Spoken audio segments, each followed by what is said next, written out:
إن الحمد لله نحمده ونستعينه ونستغفره ونعوذ بالله من شرور أنفسنا ومن سيئات أعمالنا من يهده الله فلا مضل له ومن يضلله فلا هادي له وأشهد أن لا إله إلا الله وحده لا شريك له وأشهد أن محمدًا عبده ورسوله صلى الله عليه وسلم يا أيها الذين آمنوا اتقوا الله حق تقاته ولا تموتن إلا وأنتم مسلمون يا أيها الناس اتقوا ربكم الذي خلقكم من نفس واحدة وخلق منها زوجها وبث منهما رجالا كثيرا ونساء واتقوا الله الذي تساءلون به والأرحام إن الله كان عليكم رقيبا يا أيها الذين آمنوا اتقوا الله وقولوا قولا سديدا يصلح لكم أعمالكم ويغفر لكم ذنوبكم ومن يطع الله ورسوله فقد فاز فوزا عظيما أما بعد فإن خير الحديث كتاب الله وخير الهدي هدي محمد صلى الله عليه وسلم فإن شر الأمور محدثاتها وكل محدثة بدعة وكل بدعة ضلالة وكل ضلالة في النار. أعوذ بالله السميع العليم من الشيطان الرجيم من همزه ونفخه ونفثه بسم الله الرحمن الرحيم قد كانت لكم أسوة حسنة في إبراهيم والذين معه. اللہ رب العزت نے کلام اللہ میں، کتاب اللہ میں، قرآن مجید اور فرقان حمید کے اندر تقریباً 25 کے قریب انبیاء ایسے ہیں کہ جن کا نام لے کر ان کا تذکرہ فرمایا. اجمالاً تمام انبیاء کا ذکر وہ اللہ نے قرآن مجید میں کیا ہے، لیکن نام لے کر 25 انبیاء کا اللہ نے ذکر کیا. اور پھر ان میں سے وہ انبیاء بھی ہیں کہ جن کی خاص خوبیوں کو اللہ تعالیٰ نے نمایاں انداز میں قرآن مجید میں بیان کیا ہے. یوں وہ خوبیاں دوسرے انبیاء کے اندر موجود تھیں، لیکن یہ انبیاء ان خوبیوں اور صفات کے اندر ذرا ممتاز تھے. جناب ایوب کا تذکرہ کیا علیہ الصلاۃ والسلام تو بطور خاص ان کے صبر کا بھی ذکر کیا. جناب نوح کا ذکر کیا علیہ الصلاۃ والسلام تو بطور خاص ان کے شکر کا بھی ذکر کیا. جناب عیسیٰ کا ذکر کیا علیہ الصلاۃ والسلام تو بطور خاص اپنی والدہ کے فرما بردار ہونے کا بھی ذکر کیا. ایسے ہی 2 نبی ایسے ہیں، 2 پیغمبر ایسے ہیں کہ اللہ رب العزت نے قرآن مجید میں جب ان کا ذکر کیا تو دونوں نبیوں کے لیے ایک ہی صفت اور ایک ہی لفظ استعمال کیا، اور وہ کیا ہے؟ وہ ہے اسوۃ حسنہ.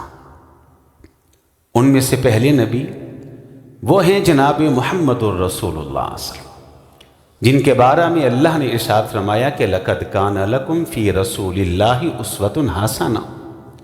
تم نماز ویسے پڑھا کرو جیسے محمد نماز پڑھا کرتے تھے علیہ الصلاۃ والسلام. تم نکاح ویسے کیا کرو جیسے نبی علیہ الصلاۃ والسلام نے نکاح کیے یا کرنے کی اجازت دی. تم حکومت ویسے کیا کرو جیسے مدینے کا حاکم حکومت کیا کرتا تھا. تم جہاد ویسے کیا کرو جیسے نبی جہاد اور نبی قتال جہاد اور قتال کیا کرتے تھے. پہلے نبی وہ ہیں جناب محمد صلی اللہ علیہ وسلم، اور دوسرے نبی کے جن کے لیے اللہ نے قرآن مجید کے اندر یہی لفظ استعمال کیے وہ کون ہیں؟ وہ ہے ابو الانبیاء جد الانبیاء جناب ابراہیم علیہ السلام. ارشاد ہوا قد کانت لکم اسوۃ حسنۃ فی ابراہیم۔ سنو، نبی ابراہیم کی ساری زندگی کا بغور مطالعہ کرو، ان کی حق گوئی، ان کی استقامت، ان کی قربانیاں، امتحانات اور آزمائشوں کے اوپر جبل استقامت پہاڑ سے بھی زیادہ مضبوط ہو کر کھڑا ہونا، اللہ کی خاطر ہر قسم کی قربانی کے لیے تیار رہنا۔ کہا تمہیں چاہیے کہ میرے رسول، نبی، پیغمبر اور بندے ابراہیم علیہ السلام کی زندگی کا مطالعہ کرو۔ کیوں؟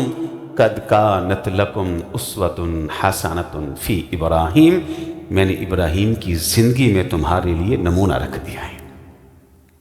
لیکن آگے اللہ ایک عجیب بات کرتے، ایک عجیب بات اللہ نے کی، اور وہ کیا؟ اللہ فرماتے ہیں ابراہیم کی ساری زندگی تو نمونہ ہے، تمہیں پڑھنا چاہیے، ایک عمل نمونہ نہیں ہے، ایک عمل تمہارے لیے اسوہ حسنہ نہیں ہے۔ لا، ایک عمل؟ وہ کون سا؟ نبی کی تو ساری زندگی اسوہ حسنہ ہوتی ہے، اور آپ نے ایک عمل کے بارے میں کہا کہ وہ اسوہ حسنہ نہیں۔ اللہ کہتے ہیں الا قول ابراہیم لأبیہ لاستغفرن لک، ابراہیم نے اپنے مشرک باپ آزر کے بارے میں کہا تھا کہ میں اپنے باپ آزر کے لیے اللہ سے بخشش کی دعا کروں گا۔ سن لو، تم نے زندگی میں کبھی کسی مشرک کے لیے بخشش کی دعا نہیں کرنی۔ اللہ، وہ کیوں؟ ان اللہ لا یغفر ان یشرک بہ ویغفر ما دون ذلک، میرا روز اول سے قانون ہے، میں چاہوں گا بڑے بڑے ڈاکوؤں کے ڈاکے معاف کر دوں گا، میں چاہوں گا چوروں کی چوری معاف کر دوں گا، میں چاہوں گا جھوٹوں کے جھوٹ معاف کر دوں گا، میں چاہوں گا نافرمانوں کی بڑی بڑی نافرمانیاں معاف کر دوں گا۔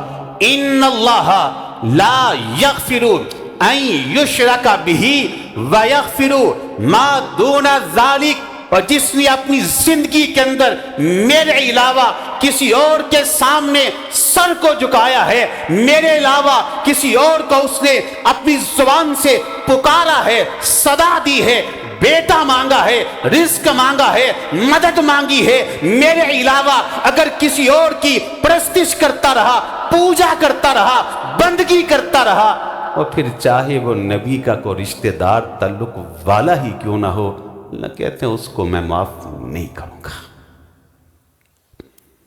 اور حدیث میں الفاظ ہیں، صحیح بخاری کی حدیث ہے، قیامت کے دن جناب ابراہیم علیہ السلام کھڑے ہوں گے، اللہ حکم دیں گے ابراہیم ذرا اپنی نظروں کو جھکائیے اور اپنے قدموں کو دیکھیے۔ جناب ابراہیم علیہ السلام یوں نظریں جھکائیں گے اور قدموں کو دیکھیں گے تو دیکھیں کہ ان کا باپ آزر بچھو کی شکل میں پڑا ہے اور اسے پکڑ کے جہنم کے اندر ڈال دیا جائے گا۔ تو دوسرے پیغمبر حضرت ابراہیم علیہ السلام، یوں تو تمام انبیاء کرام ہمارے لیے اسوہ حسنہ ہیں، لیکن دو نبیوں کا اللہ نے بطور خاص ذکر کیا۔ اب حضرت ابراہیم علیہ السلام کی زندگی میں اتنے اسباق ہیں، اتنے دروس ہیں، اتنی نصیحتیں ہیں کہ مجھ جیسے طالب علم کو ایک لمبا وقت چاہیے، لیکن آج کے خطبہ جمعہ میں جناب ابراہیم علیہ السلام کی زندگی کا سب سے بڑا، سب سے اول اور سب سے بہترین سبق اس میں بات ہوگی، اور وہ کیا تھا؟ وہ یہ تھا کہ جناب ابراہیم علیہ السلام کی سیرت سے پہلا سبق ہم کو یہ ملتا ہے کہ اس دنیا کے اندر جتنے بھی معبودان باطلہ ہیں، جھوٹے خدا ہیں، اس دنیا کے اندر موجود تمام معبودان باطلہ کا انکار کیا جائے اور ایک اللہ کی توحید کا اقرار کیا جائے۔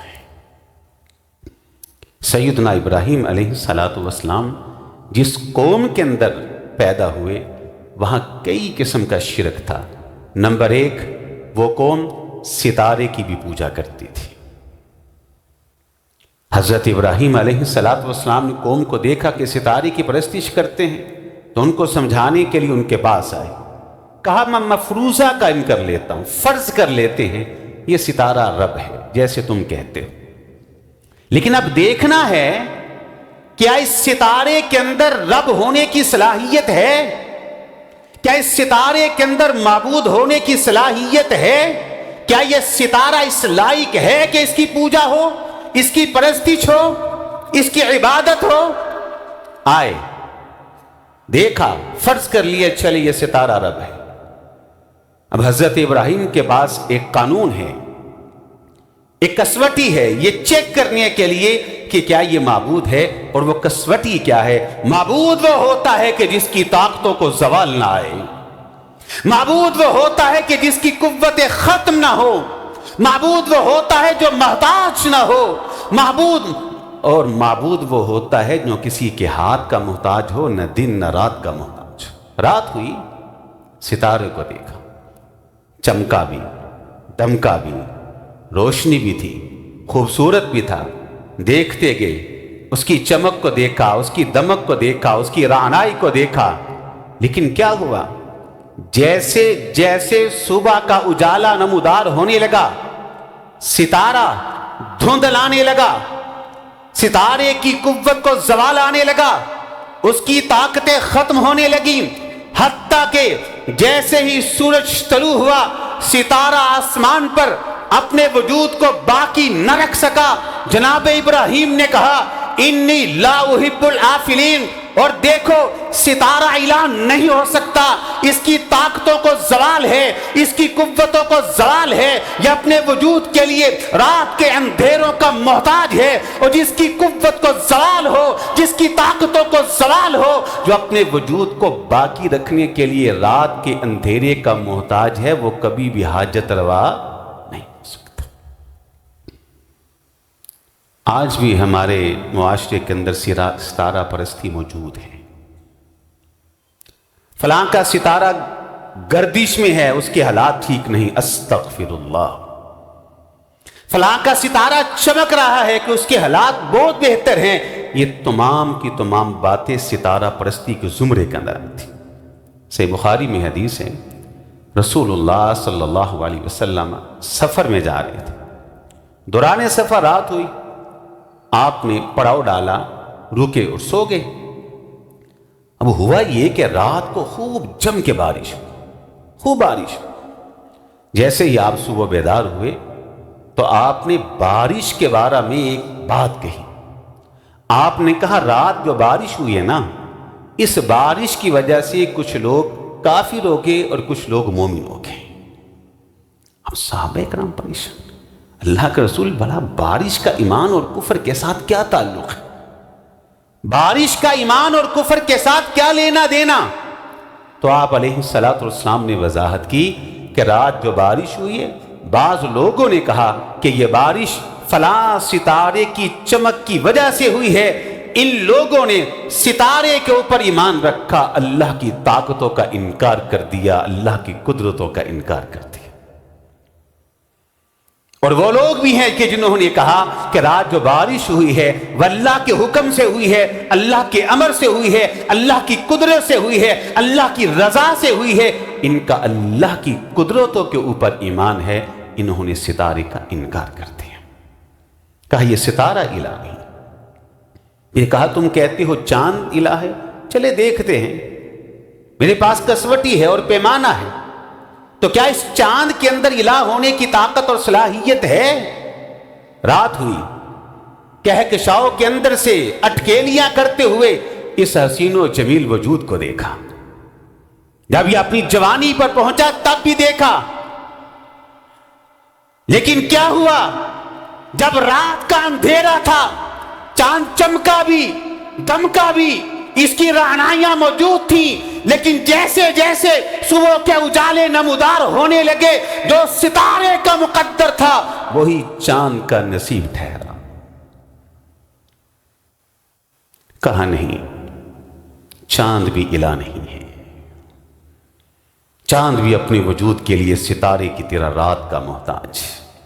آج بھی بڑی دلیری سے لوگ کہہ دیتے ہیں جس چاند کے اندر فلاں کا عکس نظر آ رہا ہے، استغفر، چاند کے اندر فلاں کی صورت نظر آ رہی ہے، یہ ساری چیزیں یہ چاند کی پرستش کے زمرے کے اندر آتی ہیں۔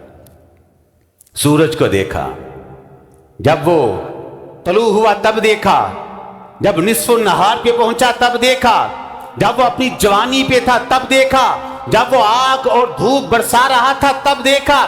آہستہ آہستہ کیا ہوا کہ جیسے جیسے شام قریب آنے لگی، اندھیرے قریب آنے لگے، سورج کی طاقتوں کو زوال آنے لگا، اس کی قوتوں کو بھی زوال آنے لگا۔ جب رات کا اندھیرا آیا، سورج اپنے وجود کو باقی نہ رکھ سکا۔ کہا یا اجرام فلکی، یا آسمان کا ستارہ، یا آسمان کا سورج، یا آسمان کا چاند، یہ الہ نہیں ہو سکتے، یہ سارے کے سارے اپنے وجود کے لیے کوئی رات کا محتاج ہے، کوئی دن کا محتاج ہے۔ ان تمام کے تمام اجرام فلکی کو زوال بھی ہے، ان کی قوتوں کو، ان کی طاقتیں چھینی بھی جاتی ہیں، یہ الہ نہیں ہے۔ اور مجھے وہ حدیث یاد آئی، اللہ اکبر، نبی علیہ السلام کا جگر گوشہ اور آپ کا بیٹا ابراہیم آخری ہچکیاں لے رہے، آپ کی گود مبارک کے اندر آخری ہچکیاں لے رہے۔ آہستہ آہستہ آپ کے بیٹے ابراہیم نے اللہ کو جان دے دی۔ یہ منظر صحابہ کرام دیکھ رہے تھے۔ صحابی کہتے ہیں کہ میں نے غور سے دیکھا کہ جناب ابراہیم جو کہ آپ کے بیٹے تھے، جیسے ہی وہ فوت ہوئے تو اللہ کے رسول کی آنکھوں سے آنسو جاری ہو گئے، آپ رو پڑے۔ جیسے آپ روئے، ساری دنیا کے موتیوں سے قیمتی آنسو جب آپ کی نگاہوں سے ہوتے ہوئے رخسار پر آئے، داڑھی کو بھگویا، تو میں نے پوچھا اتدمع یا رسول اللہ صلی اللہ کے رسول، آپ بھی روتے ہیں، آپ بھی آنسو بہاتے ہیں؟ تو آپ علیہ السلام نے کہا سنو، جیسے تمہارے سینوں کے اندر دل ہے ویسے ہی میرے سینے کے اندر بھی دل ہے، جیسے تمہارے دلوں کے اندر بیٹوں کے لیے، اولاد کے لیے محبت ہے، ویسے ہی میرے دل کے اندر بھی اپنے بیٹے اور اولاد کے لیے محبت ہے۔ جیسے تم کو اپنے بیٹوں اور اپنی اولاد کی وفات کے اوپر غم پہنچتا ہے، ویسے مجھ کو بھی اپنے بیٹے کی وفات پر مجھے چوٹ بھی لگی ہے، غم بھی پہنچا ہے۔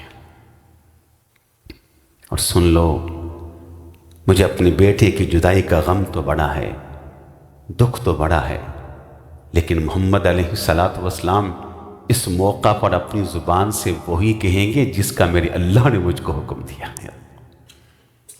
بیٹے کو دفنایا، اللہ کا حکم ہوا، جیسے ہی بیٹے کی تدفین سے فارغ ہوئے، اللہ کے امر سے آسمان کے سورج کو گرہن لگ گیا، گرہن لگا۔ لوگوں نے باتیں کی، جن کا اسلام نیا نیا تھا، کلمہ ابھی پڑھا تھا، کہا ہاں آج نبی زادہ فوت ہوا ہے، نبی زادے کی وفات پر آسمان کا سورج بھی غم میں اندر مبتلا ہے، غمگین ہے۔ تو آج کی جھوٹی سرکار ہوتی تو وہ کہتی ہاں بھئی ٹھیک ہے، ہماری تعریفیں ہی ہو رہی ہیں، ہمارا تھوڑا مقام ہے کہ آسمان کا سورج بھی ہمارے غم کے اندر شریک ہے۔ لیکن سن لیجئے، اللہ نے جن کو سچی عزتیں دی ہونا، انہیں جھوٹے سہاروں کی ضرورت نہیں تھی۔ میرے نبی کو اللہ نے سچی عزتیں دی تھی، انہیں جھوٹے سہاروں کی ضرورت نہیں تھی۔ آپ کے کانوں میں آواز پڑی کہ لوگوں نے باتیں کی ہیں کہ آسمان کے سورج کو گرہن لگا ہے، تو آپ کے نبی زادے کی وفات کی وجہ سے لگا ہے۔ صحیح بخاری کے الفاظ ہیں، اللہ کی قسم نبی علیہ السلام بیٹے کی وفات کا غم بھول جاتے ہیں، بیٹے کی موت کا غم بھول جاتے ہیں، بے چینی کے عالم میں، بے قراری کے عالم میں بھاگ گئے، دوڑے، مسجد کے اندر آئے، تشریف لائے، اعلان کیا سارے کے سارے مسجد میں اکٹھے ہو جاؤ، جمع ہو جاؤ۔ سب آئے، آپ کے اوپر غم اور پریشانی کے آثار ہیں، گھبراہٹ کے آثار ہیں۔ آپ نے نماز پڑھائی اور اس نماز کے اندر ایک کی بجائے ایک رکعت کے اندر دو رکوع کیے، ایک کی بجائے ایک رکعت کے اندر دو دو قیام کیے، لمبی چوڑی قرات کی، اور اس نماز کا نام صلاۃ الکسوف اور صلاۃ الخسوف ٹھہرا۔ نماز ختم کی، کھڑے ہوئے، ایسا زبردست خطبہ دیا، صحابہ کہتے ہمارے دل ڈر گئے، اور اس خطبے کے الفاظ تھے، لوگوں سنو، ان الشمس والقمر آیتان من آیات اللہ، ان الشمس والقمر آیتان من آیات اللہ، یا آسمان کا سورج یا آسمان کا چاند یہ اللہ کی نشانیوں میں سے دو نشانیاں ہیں، لا ينخسفان لموتہ ولا لحیاتہ، نہ کسی کی زندگی پر ان کو گرہن لگتا ہے نہ کسی کی موت پہ ان کو گرہن لگتا ہے، ان کو جب بھی گرہن لگتا ہے اللہ کے حکم سے لگتا ہے۔ اللہ اکبر۔ تو حضرت ابراہیم نے بھی اجرام فلکی کے سارے معبودان باطلہ کا انکار کیا، اور پھر آگے اللہ اکبر، کیسا زبردست انداز ہے سمجھانے کا۔ پھر آگے قوم کے پاس، اور آ کر کیا کہا، ما هذه التماثيل التي انتم لها عاکفون، کہا رہا یہ بت، رہے یہ بت، یہ پتھر کے تراشے ہوئے بت، میری سمجھ میں نہیں آتا کہ تم ان کی عبادت کیوں کرتے۔ اپنے باپ سے بھی کہا مجھے سمجھ نہیں آتا آپ ان کی عبادت کیوں کرتے، ان کے پاس تو دیکھنے والی آنکھیں نہیں، ان کے پاس تو بولنے والی زبان نہیں، ان کے پاس تو پکڑنے والے ہاتھ نہیں، ان کے پاس تو چلنے والے قدم اور پاؤں نہیں، اور یہ تو اپنے وجود کے لیے تمہارے ہاتھوں کے محتاج ہیں، تم انہیں تراشتے بھی خود ہو، انہیں بناتے بھی خود ہو، انہیں اپنے ہاتھوں سے بت کدے کے اندر گاڑتے بھی خود ہو، اور پھر خود ہی ان کے سامنے جھک جاتے۔ یہاں یاد رکھیے گا کہ ہر وہ چیز جو انسانی ہاتھوں کی محتاج ہو وہ کبھی بھی معبود نہیں ہو سکتی۔ یہ نیند قوتوں کے زوال کا نام ہے، انسان پکڑتا ہے لیکن حالت نیند میں عارضی طور پہ پکڑنا بند کر دیتا ہے، انسان دیکھتا ہے لیکن حالت نیند کے اندر عارضی طور پہ دیکھنا بند کر دیتا ہے، انسان چلتا ہے لیکن حالت نیند کے اندر عارضی طور پہ چلنا بند کر دیتا ہے۔ یہ نیند قوتوں کے زوال کا نام ہے، اور موت اسی زوال کی انتہا کا نام ہے۔ جب قوتوں کا یہ زوال اپنی انتہا کو پہنچتا ہے تو اس زوال کی انتہا کو موت کہا جاتا ہے۔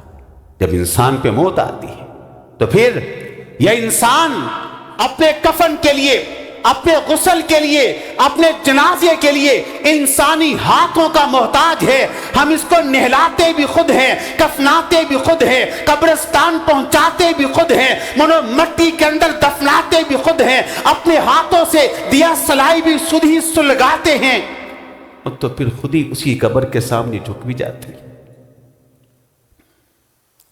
یہ حضرت ابراہیم نے ان سے پوچھا کہ میری سمجھ میں نہیں آتا، تم ان بتوں کی پوجا کیوں کرتے ہو، کیوں ان کے سامنے جھکتے ہو، کیوں ان کی عبادت کرتے ہو؟ یہ تو تمہارے ہاتھوں کے محتاج ہے، کیا تم نے خود ہاتھوں سے تراشا نہیں، بت کدے کے اندر گاڑا نہیں ہے؟ قوم کے لوگوں نے بتا کیا جواب دیا تھا؟ اللہ اکبر، قوم کے لوگوں نے وہی جواب دیا جو ہر دور کا کافر دیتا آیا، جو ہر دور کا مشرک دیتا آیا، جو ہر دور کا گمراہ دیتا آیا۔ کیا کہا ابراہیم تم پوچھتے ہو کہ ہم ان کی پوجا کیوں کرتے ہیں، ان کی عبادت کیوں کرتے ہیں، ان کی پرستش کیوں کرتے ہیں؟ ابراہیم ہم نے اپنے آبا کو دیکھا ہے، وہ بھی ان کی پوجا کرتے تھے، ہم بھی ان کی پوجا کرتے ہیں۔ یہ دلیل ہے۔ اب پتہ چلا شرک جب بھی پیدا ہوا آسمان کی وحی کے مقابلے کے اندر آبا کی اندھی تقلید کی وجہ سے پیدا ہوا، کفر جب بھی پیدا ہوا آسمانی الہام کے مقابلہ میں زمین میں بسنے والے انسانوں کی آراء پہ عمل کی وجہ سے پیدا ہوا، گمراہی جب بھی پیدا ہوئی انبیاء کے راستوں کو چھوڑ کر آبا کے راستوں کو اپنانے کی وجہ سے پیدا ہوئی۔ اللہ اکبر۔ ہمارا ترہ امتیاز ہے، ہمارا ترہ امتیاز ہے، اللہ اکبر، کہ ہم نبی علیہ الصلاۃ والسلام کی حدیث کے ہوتے ہوئے کائنات کی کسی ہستی کی کسی بات کو ماننے کے لیے تیار۔ ہم کہتے ہیں عزت سب کی کرو، احترام سب کا کرو، اکرام سب کا کرو، محبت سب سے کرو، ادب سب کا کرو، تعظیم سب کی کرو، لیکن جب بات آئی اطاعت اور فرما برداری کی تو اکیلے محمد کی ہونی چاہیے علیہ الصلاۃ والسلام، اور کسی کی کیوں؟ ہم کہتے ہیں کوئی خطیب ہے تو وہ بھی غلطی کر سکتا ہے، کوئی عالم ہے تو اس سے بھی خطا ہو سکتی ہے، کوئی امام ہے تو ان سے بھی خطا ہو سکتی ہے، کوئی فقیہ اور مجتہد ہے وہ بھی غلطی کر سکتے ہیں۔ اللہ رب العزت نے اگر غلطی سے محفوظ کسی کو بنایا ہے تو جناب محمد کو بنایا علیہ السلام۔ وہ کیوں؟ وہ اس لیے کہ میں یہاں کلام کر رہا ہوں نا، میں اپنی مرضی سے کلام کر رہا ہوں، آپ کلام کرتے ہیں اپنی مرضی سے کلام کرتے ہیں، کوئی عالم گفتگو کرتے ہیں تو اپنی مرضی سے کرتے ہیں، کوئی مفتی صاحب فتویٰ دیتی ہے تو اپنی رائے اور مرضی سے دیتے ہیں، کوئی امام کوئی مجتہد رائے دیتے ہیں تو اپنی مرضی سے دیتے ہیں، لیکن جناب محمد علیہ الصلاۃ والسلام وہ ہیں وما ينطق عن الهوى ان هو الا وحی یوحی، وما ينطق عن الهوى ان هو الا وحی یوحی۔ امام بولے مرضی سے بولے، خطیب خطبہ دے مرضی سے دے، مفتی فتویٰ دے مرضی سے دے، فقیر رائے دے مرضی سے دے، مجتہد رائے دے مرضی سے دے۔ پیارے حبیب وہ ہیں وہ جب بھی کلام کرتے ہیں اللہ کی وحی کی وجہ سے کلام کرتے ہیں، جبریل کی آمد و رفت کی وجہ سے کلام کرتے ہیں۔ وما ينطق عن الهوى ان هو الا وحی یوحی۔ تو معلوم ہوا کہ گمراہی سے بچنے کا واحد راستہ، واحد ذریعہ یہی ہے آسمانی وحی کو اور انبیاء کے راستوں کو اپنایا جائے۔ قوم کے لوگوں نے کہا ہم بڑے کرتے تھے، ہم بھی کرتے ہیں، تو جناب ابراہیم علیہ السلام نے کہا سن لو، اگر تم نے ان کی پرستش کو نہ چھوڑا تمہارے آبا بھی گمراہی کی موت مر گئے اور تم بھی مرو گے تو گمراہی کی موت ہی مرو گے۔ انہوں نے پھر کہا اچھا تمہارے پاس کیا دلیل ہے؟ ہم سے تو بڑے مطالبے کرتے ہو نا کہ میری سمجھ میں نہیں آتا، تمہارے پاس کیا دلیل ہے؟ اللہ اکبر۔ حضرت ابراہیم نے کہا دلیل تو میں ایسی دوں گا کہ تمہارے ناطقے بند کر کے رکھ دوں گا۔ پھر کیا کیا تھا؟ جیسے ہی وہ نکلے نا بستی سے باہر، وقت کم ہے، جیسے ہی باہر نکلے آگے پھر بت کدے کے اندر توڑا پھوڑا کاٹا، بازو الگ کیے، 2 ٹکڑے کیے، کسی کے 4 کیے، ایک کو چھوڑ دیا جو سب سے بڑا تھا۔ قوم واپس آئی، بت کدے کے اندر گئی، معبد خانے کے اندر گئی، اپنے جھوٹے خداؤں کا یہ حال دیکھا۔ من فعل هذا بآلہتنا، کہا ہمارے معبودوں کے ساتھ یہ سلوک کس نے کیا؟ قالوا سمعنا فتى يذكرهم يقال له ابراہیم، لوگوں نے کہا جو بھی بت کدے کے اندر آیا ان کی پوجا کے لیے آیا، ان کی پرستش کے لیے آیا، جو بھی بت کدے کے اندر آیا ان کی تعظیم کرتے ہوئے آیا، جو بھی بت کدے کے اندر آیا ان کے احترام کی وجہ سے آیا، جو بھی بت کدے کے اندر آیا ان کی پرستش اور پوجا کے لیے آیا، صرف ایک ہی جوانان رانا ہے جو ایک اللہ کی توحید کو مانتے ہوئے بتوں کی پوجا کا قائل نہیں، جو ایک رب کی توحید کو مانتے ہوئے ان کی پرستش کا قائل نہیں، جو ایک رب کی توحید کو مانتے ہوئے ان کی تعظیم ان کے احترام کا قائل نہیں، وہ ایک ہی جوانان رانا ہے جس کا نام ابراہیم ہے۔ قالوا سمعنا فتى يذكر يقال له ابراہیم قالوا فأتوا به على اعین الناس لعلهم يشهدون، کہا ذرا ابراہیم کو لاؤ، کٹہری میں کھڑا کرو، انویسٹیگیشن ہو، تحقیق و تفتیش ہو۔ لائے گئے، اللہ اکبر۔ جناب ابراہیم سے پوچھا گیا ابراہیم ہمارے بتوں کا یہ حال تم نے کیا؟ کس نے کیا؟ حضرت ابراہیم علیہ السلام نے کہا مجھ سے کیا پوچھتے ہو؟ ان سے پوچھو نا۔ اللہ، تم کہتے ہو تمہارے معبود ہیں، تمہارے الہ ہیں، تمہاری مشکلیں حل کرتے ہیں، پریشانیاں ٹالتے ہیں، اور تم ان کی عبادت کرتے ہو، پوجا کرتے ہو، پرستش کرتے ہو، ان کو پوچھتے ہو، ان سے پوچھو۔ بڑا تو سلامت ہے نا، اس سے پوچھ لو۔ قوم کے لوگوں نے کہا ابراہیم آپ اچھی طرح سے جانتے ہیں یہ بول نہیں سکتے، ان کے پاس زبان نہیں ہے، قوت گویائی نہیں ہے، طاقت لسانی نہیں ہے، یہ تو بے بس ہیں۔ ایک کلہارا تو وہ تھا کہ جس کلہارے کے ساتھ جناب ابراہیم علیہ السلام نے بتوں کے ٹکڑے کیے، کاٹا توڑا، اب ایک اور کلہارا اٹھاتے ہیں۔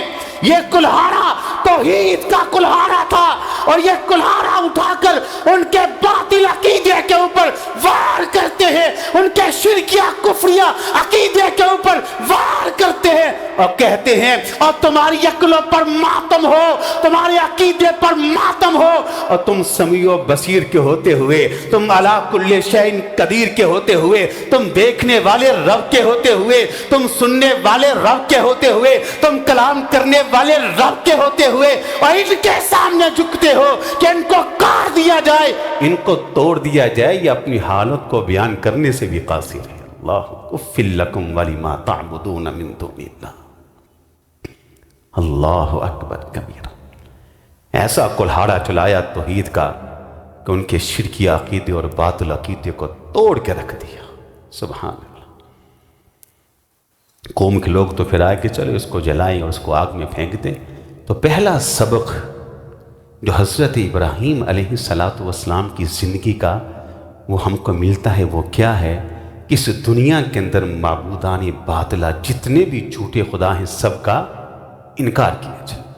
جھوٹا خدا وہ آسمان کا ستارہ بھی ہو سکتا ہے، جھوٹا خدا وہ آسمان کا سورج بھی ہو سکتا ہے، جھوٹا خدا وہ آسمان کا چاند بھی ہو سکتا ہے، جھوٹا خدا وہ پتھر کا تراشا ہوا بت بھی ہو سکتا ہے، جھوٹا خدا وہ نمرود کی طرح جیتا جاگتا انسان بھی ہو سکتا ہے، جھوٹا خدا وہ جناب عیسیٰ علیہ السلام کی طرح کوئی نبی پیغمبر اور رسول بھی ہو سکتے ہیں، جھوٹا خدا کوئی زندہ کوئی مردہ بھی ہو سکتا ہے۔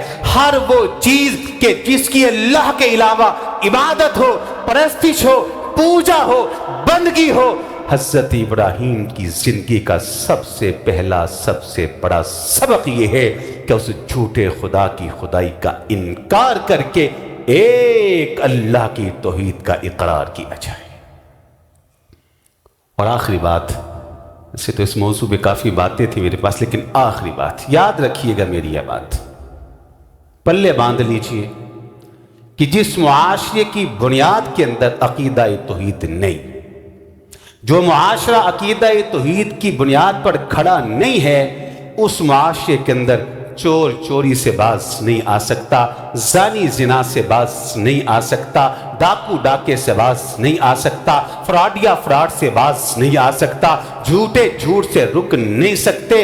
اس وقت تک دنیا کا کوئی گناہ اس دھرتی پہ ختم نہیں ہو سکتا جب تک اس معاشرے کے اندر سے شرک کو ختم نہ کیا جائے۔ آپ دیکھیں کہ رسول اللہ صلی اللہ علیہ وسلم جب صفا کی چوٹی پہ کھڑے ہوئے دعوت کا آغاز کیا تو کیا اہل مکہ اور اہل عرب زنا نہیں کرتے تھے؟ کیا وہ شراب نوشی نہیں کرتے تھے؟ کیا وہ صحرائی ڈاکو نہیں تھے، لٹیرے نہیں تھے؟ کیا وہ اپنے ہاتھوں سے معصوم بچیوں کو، کم سن معصوم بچیوں کو زندہ درگور نہیں کرتے تھے؟ کیا وہ اپنے زیر 10 غلاموں کے اوپر ستم اور ظلم کے پہاڑ نہیں گرا دیتے تھے؟ کیا وہاں سارے گناہ نہیں تھے؟ جیسے آپ کھڑے ہوئے تو آپ نے نہیں کہا بھئی چوری نہ کرو، اللہ ناراض ہوتے، یہ ڈاکو ڈاکہ زنی چھوڑ دو، شراب پینا چھوڑ دو، یہ جو زنا کے اڈے ہر ایک چوک چراہے میں قائم بند کر دو۔ نہیں، سب سے پہلے کیا کہا قولوا لا الہ الا اللہ، قولوا لا الہ الا اللہ، لا الہ الا اللہ، لا الہ الا اللہ۔ ان معبودان باطلہ کا انکار کرو، لا الہ الا اللہ۔ یہ لات بھی جھوٹا، منات بھی جھوٹا، عزا بھی جھوٹا، حبل بھی جھوٹا، دیویاں جھوٹی، دیوتا جھوٹے، گرجے، مندر، صلیبے، سب جھوٹ، الا اللہ، ایک اللہ سچا ہے۔ جب تک یہ توحید نہیں سمجھیں گے اس وقت تک کوئی چور چوری سے باز۔ آج یہی وجہ ہے کہ وہ توحید جو جناب ابراہیم نے اور انبیاء نے اور ہمارے پیارے نبی محمد علیہ الصلاۃ والسلام نے امت کو سکھائی اور دی تھی، آج وہ توحید اپنی اصل شکل اور صورت کے اندر اس امت کے اندر موجود نہیں ہے۔ کہ آج وہ لوگ جو اپنے آپ کو مسلمان کہتے ہیں، انہوں نے حاجت روا کہا تو کس کو؟ مخلوق کو۔ مشکل کشا کہا تو مخلوق کو، عالم الغیب کہا تو مخلوق کو، داتا کہا تو مخلوق کو، غوث اعظم کہا تو مخلوق کو، اولاد مانگی مخلوق سے، رزق مانگی مخلوق سے، سجدہ کیا مخلوق کو، نظر دی مخلوق کے نام کی، نیاز دی مخلوق کے نام کی، سب کچھ مخلوق۔ میں آپ سے پوچھنا چاہوں گا، جب حاجت روا بھی مخلوق ہے، مشکل کشا بھی مخلوق ہے، داتا غوث اعظم دستگیر بھی مخلوق ہے، سجدہ مخلوق کو، رکوع مخلوق کو، بیٹا مخلوق سے، نظر مخلوق کی، نیاز مخلوق کی، عالم الغیب مخلوق ہے، وہ سب کچھ مخلوق ہے، تو پھر اللہ کیا ہے؟ پہلا سبق ہے جناب ابراہیم کی سیرت مطہرہ کا، اور ہر معاشرے کی بنیاد اسی کے اوپر ہے، اور وہ کیا ہے؟ اس دنیا کے سارے جھوٹے خداؤں کا انکار کر کے ایک اللہ کی توحید کا اقرار کیا جائے۔ اللہ ہمیں سمجھ کے عمل کی توفیق عطا فرمائے۔ جزاک اللہ۔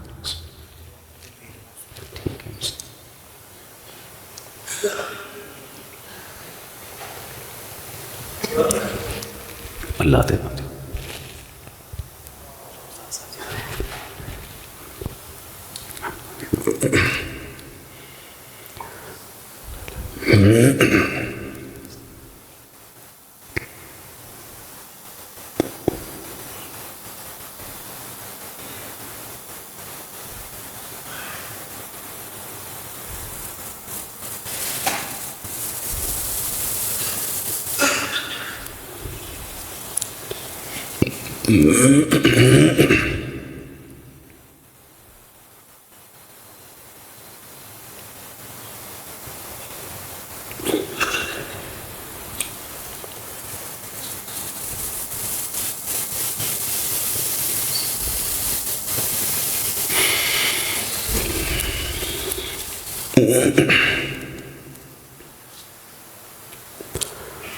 إن الحمد لله نحمده ونستعينه ونستغفره ونعوذ بالله من شرور أنفسنا ومن سيئات أعمالنا من يهده الله فلا مضل له ومن يضلل فلا هادي له وأشهد أن لا إله إلا الله وحده لا شريك له وأشهد أن محمدًا عبده ورسوله صلى الله عليه وسلم يا أيها الذين آمنوا اتقوا الله حق تقاته ولا تموتن إلا وأنتم مسلمون يا أيها الناس اتقوا ربكم الذي خلقكم من نفس واحدة وخلق منها زوجها وبث منهما رجالا كثيرا ونساء واتقوا الله الذي تساءلون به والأرحام إن الله كان عليكم رقيبا يا أيها الذين آمنوا اتقوا الله وقولوا قولا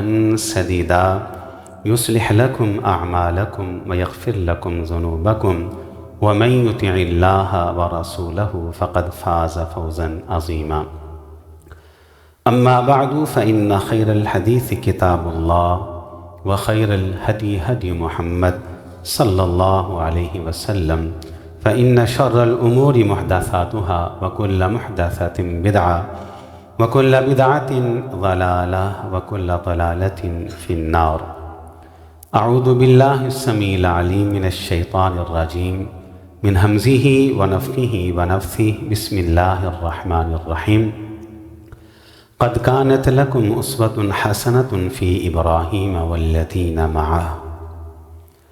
آج کے خطبہ جمعہ کا خلاصہ یہ ہے کہ اللہ رب العزت نے قرآن مجید میں تقریباً 25 انبیاء کا نام لے کر ان کا تذکرہ کیا، ان کی الگ الگ خوبیاں بیان کی ہیں، اور 2 نبی ایسے ہیں کہ جن کا نام لے کر اللہ نے ایک ہی بات ارشاد فرمائی ہے، اور وہ ہے کہ اسوۃ حسنہ۔ یہ دونوں نبی ایسے ہیں کہ ان کی زندگی تمہارے لیے نمونہ ہے۔ ایک ان میں جناب محمد علیہ السلام ہے، اور دوسرے پیغمبر کون سے ہیں؟ جناب ابراہیم علیہ السلام۔ اور جناب ابراہیم کی زندگی کا جو مرکزی سبق ہے وہ ہم نے کیا سمجھا کہ اس دنیا کے سارے معبودان باطلہ کا معبودان باطلہ کون ہے؟ آسمان کا ستارہ بھی ہو سکتا ہے، چاند بھی ہو سکتا ہے، سورج بھی ہو سکتا ہے، پتھر کا تراشا ہوا بت بھی ہو سکتا ہے، فرعون و نمرود کی طرح جیتے جاگتے انسان بھی ہو سکتے ہیں، جناب عیسیٰ کی طرح وقت کا کوئی پیغمبر نبی بھی ہو سکتا ہے۔ جس کو بھی اللہ کے علاوہ پوجا جائے گا، اس کی پرستش ہوگی، وہ معبود باطلہ ہے، جھوٹا خدا ہے، تو اس کا انکار کر کے ایک اللہ کی توحید کا اقرار کیا جائے۔ کیوں؟ انسان کی کامیابی کا دار و مدار اسی ایک چیز عقیدہ توحید کے اوپر ہے۔ تو اللہ تعالیٰ سے دعا کریں کہ اللہ ہم کو زندگی دینا تو عقیدہ توحید کے ساتھ، زندہ رکھنا تو توحید کے ساتھ زندہ رکھنا۔ اے اللہ قبر میں جائیں تو عقیدہ توحید کے ساتھ قبر میں جائیں۔ دعاؤں کی درخواستیں، ہماری مسجد کے ایک بڑے پیارے ہمارے ساتھی ہیں، ان کی والدہ دنیا میں نہیں رہی، انہوں نے دعا کی درخواست کی ہے، دعا کریں اللہ تعالیٰ ان کی بخشش فرما دے، اللہ ان کی مغفرت فرما دے۔ ہماری عمر بھائی ہیں، ان کی والدہ بیمار ہیں، دعا کی درخواست کی ہے، دعا کرتے اللہ ان کی والدہ کو شفائے کاملہ عاجلہ عطا فرمائے۔ ہماری مسجد کے بزرگ نمازی بڑے ہی محترم مکرم، انہوں نے دعا کی درخواست کی ہے، بیماروں کے حوالے سے دعا کر دیں اللہ تعالیٰ جتنے بیمار ہیں سب کو شفائے کاملہ عاجلہ عطا فرما دے۔ خصوصی طور پر اپنے لیے بھی، اپنی اولاد کے لیے بھی، اپنی نسلوں کے لیے بھی یہ دعا ضرور کرتے رہا کر۔ آگے چل کے اللہ نے اگر موقع دیا تو اس پہ گفتگو ہوگی۔ وہ دعا بھی حضرت ابراہیم نے کی تھی، وہ کرتے رہا کرے۔ اور وہ کیا دعا ہے جو اپنے لیے کی ہے کہ اللہ ہمیں زندگی توحید والی دینا، شرک سے، کفر سے، بدعت سے، خرافات سے بچا کے رکھنا۔ ساتھ دعا کیا کریں اللہ جو نسل ہماری قیامت تک چلنی ہے، اللہ ہماری اولادوں میں سے ایک بھی مشرک نہ پیدا ہونے دے، اللہ ہماری نسل میں سے ایک بھی کافر پیدا ہونے دے، اللہ ہماری اولادوں میں سے ایک بھی بدعتی پیدا نہ ہونے دے، اللہ ہماری نسلوں میں سے ایک بھی بے نمازی نہ پیدا ہونے دینا، اللہ ہماری نسلوں میں توحید کو، عقیدے کو، ایمان کو اللہ راسخ کر دے، اللہ راسخ کر دے۔ اللہ ہماری نسلوں میں اللہ بڑے بڑے علماء پیدا فرما، محدثین پیدا فرما، اولیاء پیدا فرما، شہداء پیدا فرما، دین کے داعی اور مبلغ پیدا فرما۔ اللہ ہماری اولاد و نسلوں کو متقین کا امام بنا دینا، اللہ ہماری نسلوں کو متقین کا امام بنا دینا۔ اے اللہ بڑی دنیا ہے یہ جو پریشان ہے، اللہ سب کی پریشانیوں کو دور فرما دیجیے۔ اللہ جو غمگین ہے سب کے غم دور فرما دیجیے۔ اللہ جو دکھی ہیں اللہ سب کے دکھ دور فرما دیجیے۔ بڑے والدین ہیں اللہ جو بیٹیوں کے رشتوں کے حوالے سے پریشان ہے، اللہ ان کی پریشانی دور فرما دیجیے۔ اللہ جو بیٹوں کے رشتوں کے حوالے سے پریشان ہے ان کی پریشانی بھی دور فرما دیجیے۔ اللہ جو گھریلو حالات کی وجہ سے پریشان ہے، جو گھریلو حالات کی وجہ سے پریشان ہے، اللہ سب کی پریشانیاں دور فرما، اللہ ہمارے دکھوں کو دور فرما دے۔ اللہ جو کاروباری حالات کی وجہ سے پریشان، اللہ ان کو رزق حلال عطا فرما، وافر عطا فرما۔ اللہ میں آخر میں درد دل سے آپ سے دعا کرتا ہوں، ہمیشہ دعا کرتا ہوں، آج بھی کروں گا، اللہ ہم سب کو زندگی دینا تو اللہ توحید والی زندگی دینا، تقوی والی زندگی دینا، ایمان والی زندگی دینا، سعادت والی زندگی دینا۔ اے اللہ موت آئے تو ایمان کی بہترین حالت میں موت آئے۔ ربنا آتنا فی الدنیا حسنہ وفی الآخرۃ حسنہ وقنا عذاب النار۔ سبحان ربک رب العزۃ عما یصفون وسلام علی المرسلین الحمد للہ رب العالمین۔